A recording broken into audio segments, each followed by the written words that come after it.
A sweet housewife who lives in northwest Arkansas, who was born and raised in the Blue Ridge Mountains of North Carolina, probably had a very sheltered life all the way through, and she's writing these sexy romance novels called Midnight in My Dreams. This is Carolina Hart, and I think we ought to ask her that question.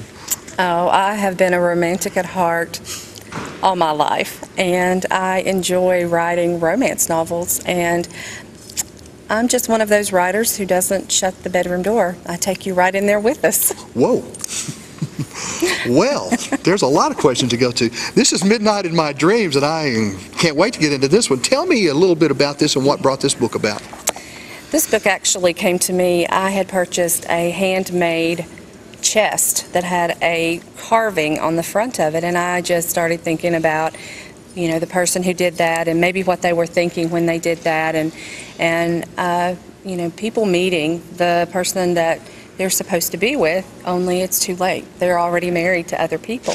And the choices that people have to make for the sake of family, their children, doing the right things, and that how ultimately, though, true love in the end, true love actually brings the two people back together at a point when they can come together. And it's just all from lots of reading and lots of movies and lots of years of writing different scenarios. So would you think your book is cliched? Absolutely not. Absolutely not, because a lot of people, especially today, don't make the choices. They actually leave and they go to different marriages, and it just seems to be a cycle. I think today it's unusual to find people who honor their commitment to stay with their spouse and their children, even though they may truly love somebody else.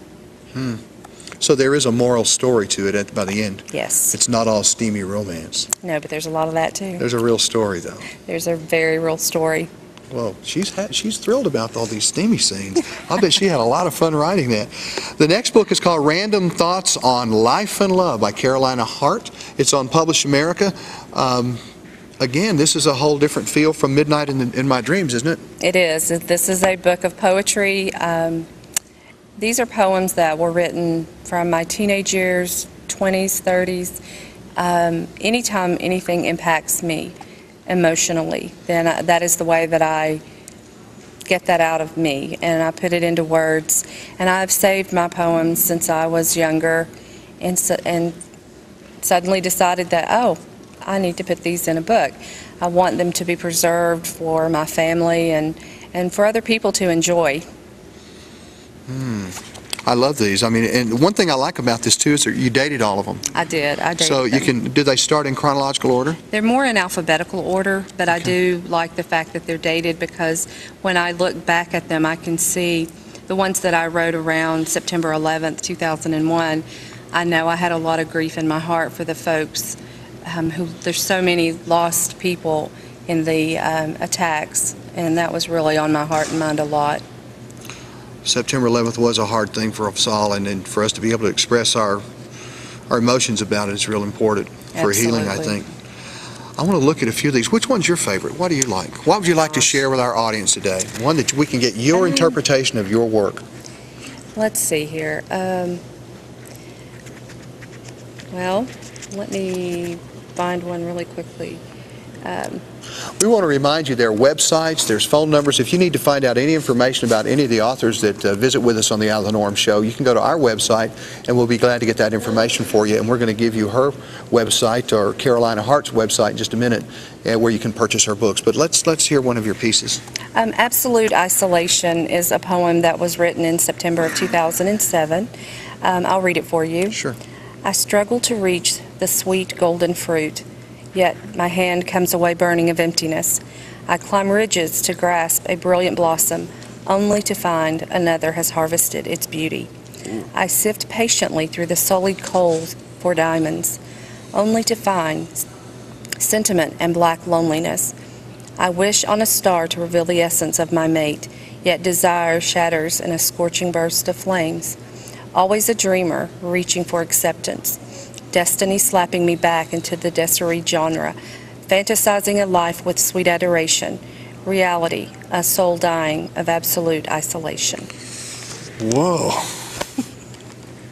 That's like a sophisticated country song. Absolutely. Well, I can see where you wear your heart for the my public. sleeve, yes.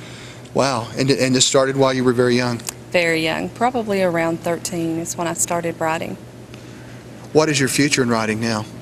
I want to do more romance, but I also want to move into motivational writing and speaking. That's where my heart really is. I have a very positive outlook, and I want to be able to motivate other people and to have them know that you really are what you think and what you believe, and you should always believe in your dreams. And it's very important, and it's very important to start teaching that at a very young age. Now, if we want to pick up a copy of Midnight in My Dreams by Carolina Hart, we will go to what website? You can go to Amazon.com, BarnesandNoble.com. You can also email me directly at hartmac@AOL.com, and that is HARTMAC@AOL.com. And you can get an autographed copy by emailing me. Okay. You can get Midnight in My Dreams or Random Thoughts on Life and Love. And believe me, she has a lot of thoughts on both. Thank you so much for being here. You embarrass me. I don't get embarrassed very often. Oh, thank you, Norm, for having me. Hey, we're going to be right back after a quick break. I've got to find some steamy parts of this book, so y'all don't go away. I think this story may be all about me. I don't know. We'll be right back.